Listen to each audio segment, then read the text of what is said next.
And welcome back to Square Off. House Republicans ducked a vote on expelling one of their own, Representative David Stringer of Prescott.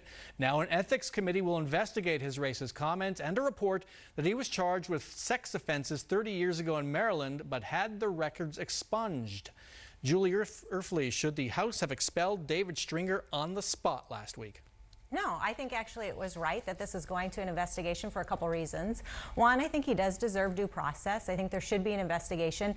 And two, this forces David Stringer to answer some questions. He's not been answering questions from journalists. He had a little interview with a fluffy blogger that basically told his side of the story, but there are a lot of unanswered questions, and I think his constituents and Arizonans really need to hear the answers to those questions. And how much does the Don Shooter experience from last year when he was expelled, and this past week he announced he's suing on due process issues? How does that color what the House is doing?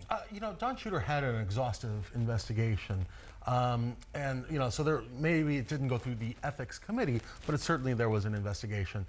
Here, we don't know a lot of the details, and you know, unfortunately, once we do know the details, I think the ick factor will go to 11 on the scale. But I think it is incumbent upon David Stringer to talk about what really happened. Was he on Depo-Provera? What did he seek treatment as that was part of the sentence he received? So did he actually complete that, and what was it for? So I think we still, you know, have a lot of unanswered questions. But if he decides not to answer them, he's done. He said, and if he decides to answer them, I think he's done. He said he's not resigning.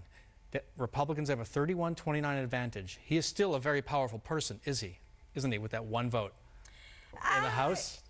Yeah, every Republican is the 31st vote, but he's not the 31st to save him, if you will.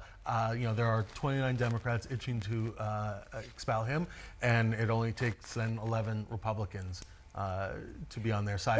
We've also had legislators who've been in this situation before who've said that they're not resigning either, and then before the process is complete, they resign. So okay. I think it's quite likely that he ends up resigning rather than answer some of these questions. You stole my yes or no question. Yes or no, will David Stringer still be in office by the spring? No. April. No, there will be the Yavapai County supervisors are going to be busy soon. Oh, okay. Appointing somebody, you're suggesting. Julie Erfle, Barrett, Marson, thanks so much for joining us. Thanks for having us. Now to your comments on Republican State Senator Michelle Ugenti-Rita's bill to cut off early voting before Election Day. That would mean no more dropping off early ballots at polling places, as about 250,000 people did in the last election. Here's what Ugenti-Rita said on last Sunday Square Off. Oh, well, maybe we're not going to hear that.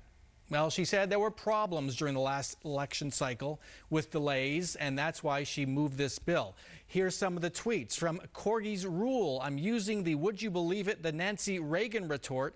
Just say no. No voter suppression of any kind. The Yavapai County Recorder chimed in with some numbers. SB 1046 will disenfranchise 110,500 Yavapai County early voters by only allowing them to mail back an early ballot. No dropping off anywhere at any time. On the other side, Scott Ryan said, you, meaning me, admitted on Sunday Square Off that this is addressing a real issue about the length of Arizona elections. I think this bill is a reasonable solution to an embarrassing problem we have with our elections. And that's our show for this week. Thanks very much to all of our guests. Thank you so much for joining us. See you back here next weekend for another round of Sunday Square Off.